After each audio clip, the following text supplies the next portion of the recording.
we are going to talk about how to take sine, cosine, tangent of any random angle. So if you have an angle and you want to take the trig function of it, so you want to find the sine of it or the cosine of it, you first have to figure out in which quadrant that angle will fall.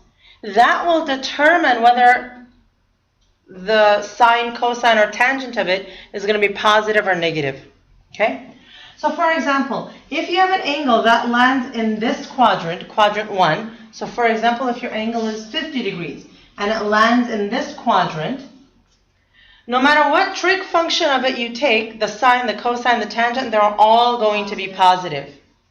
Now, if you have an angle of, let's say, 150 degrees, it's now going to land in quadrant 2.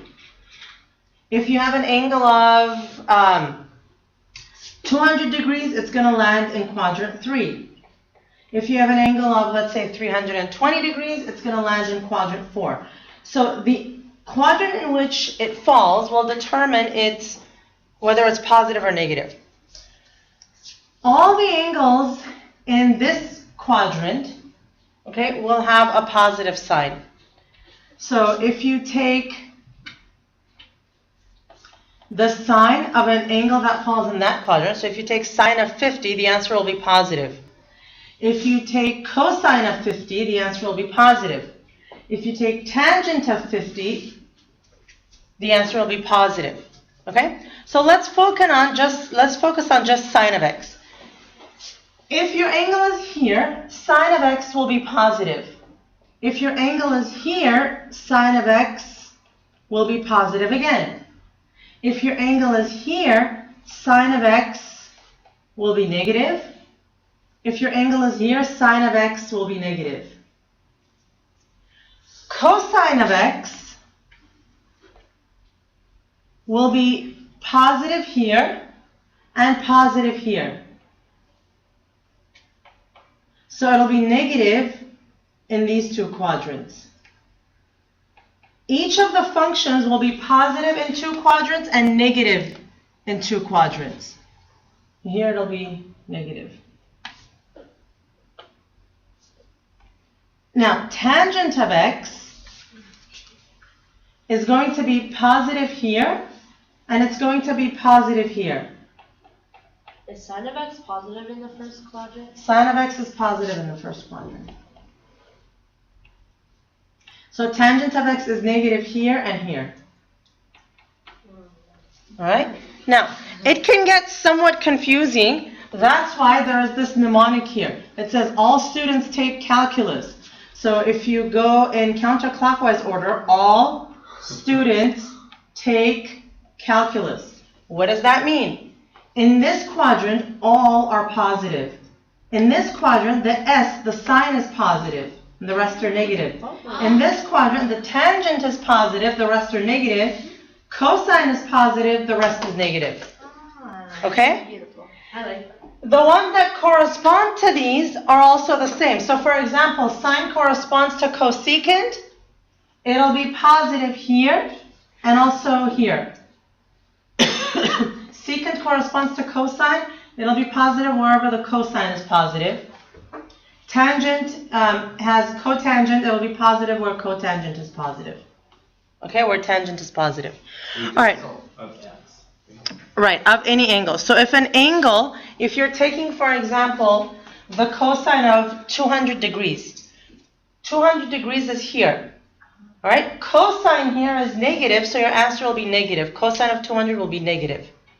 All right, so let's put that into an application. Here we have, a negative number.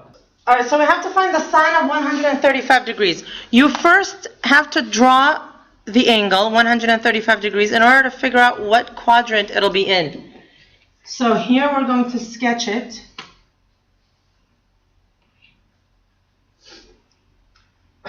(135 degrees) is in quadrant number 2. It's quadrant number 2.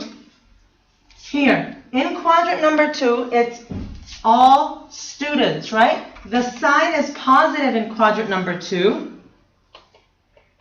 That means our answer is going to be a positive value. Now, let's find the actual number value of it. All right, so we have sine of 135. What you want to do first is find the reference angle. This is my abbreviation for angle. We want to find the reference angle theta prime. Remember, the reference angle was this, the angle between the terminal side and the nearest x-axis. All right, so I want 135 here. Had I gone full 180, I would have had an angle of 180. I stopped short. So how much is this angle here? 45. Right, 180 minus 135, theta prime is 45. Now, I know how to find the sine of 45. I know how to find the sine of 30, 60, 45, and so on. All right? Miraculously, if I find the sine of 45, it's exactly the same as the sine of 135. Okay? So what I'm going to do now is I'm going to find the sine of 45 degrees. So it's whatever's like the positive. Okay? Right. So the sine of 45 degrees. I'm going to draw my 45, 45, 90 triangle. Okay? And remember what we said before? We said this side was x, this side was x, and this was x root 2. Wait, why are we drawing that? Right? Because that's what it is. Right. Because there is a 45 degree here for the reference angle, I have two special right triangles. One is 45, 45, 90, which applies here. One is 30, 60, 90. So I draw my angle. Now, I want the sine of 45 degrees. This is x over x root 2.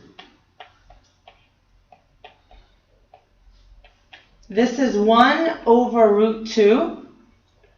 Root 2 over 2. What are we trying to find? The main problem is to find the sine of 135. We located the reference angle at 45 degrees. Now, instead of looking for the sine of 135, if I find the sine of 45, it'll give me the same value. I found the sine of 45 using the triangle, and now I'm practically done. I just have to write it in proper form. So I say sine of 135 degrees is root 2 over 2. And remember I said it was going to be positive, so I can leave it like this. Okay? Yes? Well, Here we have cosine of 7 pi over 3. Let's draw 7 pi over 3. Okay, 7 pi over 3 is the same as 7 over 3 pi, which is the same as, if I write it in mixed number, 2 and 1 over 3 pi. Okay? Now, I start here. I'm going to go 2 pi, and then an additional 1/3 of a pi. So, 2 pi is here. 1/3 pi is here. Okay? So 2 pi gets me to this point, yeah. and then I go an additional 1/3 pi. Remember, a third pi is less than half a pi, so it's going to be somewhere here. So here's where we are. This helps me in two ways. It'll help me figure out whether my answer is going to be positive or negative, and it'll help me get the reference angle. All right, so as far as the SIGN, positive or negative, we're in the first quadrant. We need to find the cosine. We know that all of them are positive in the first quadrant. Okay? So we're in quadrant 1, meaning the answer is going to be positive. Now I need to find the reference angle. The reference angle is the distance, is the angle between the terminal side and the nearest x-axis. Alright, so remember how we got this angle in the beginning. We went 2 pi and then we went an additional what? 1/3. 1/3 pi. So this is pi over 3. How do we know which side is the closest in this case? That's my reference angle. It's a lot closer to go to this x-axis than to go all the way around to here. Oh, x-axis. X-axis. Why did pi will over 3 pi? So initially, I had gone a distance of 2 pi, Yeah. and then I had to go another 1/3 pi to get 7 over 3 pi. We said that 7 over 3 pi was 2 and 1/3 pi. So why would you put pi over 3? Pi over 3 and 1/3 pi are the same thing. But isn't there 2 pi? Alright, so the Oh, two, okay. okay? So the 2 pi is this part.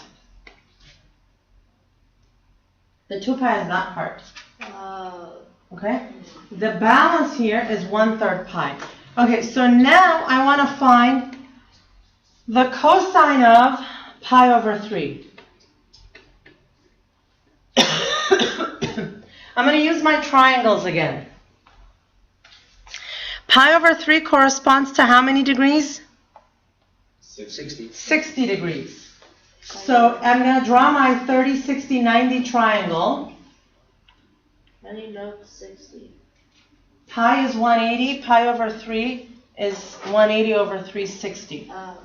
So here we have x, x radical 3, 2x. Cosine of pi over 3 equals, cosine of pi over 3, this is now the 60 degree. So the cosine is going to be x over 2x. Which triangle did you use? 30, 60, 90?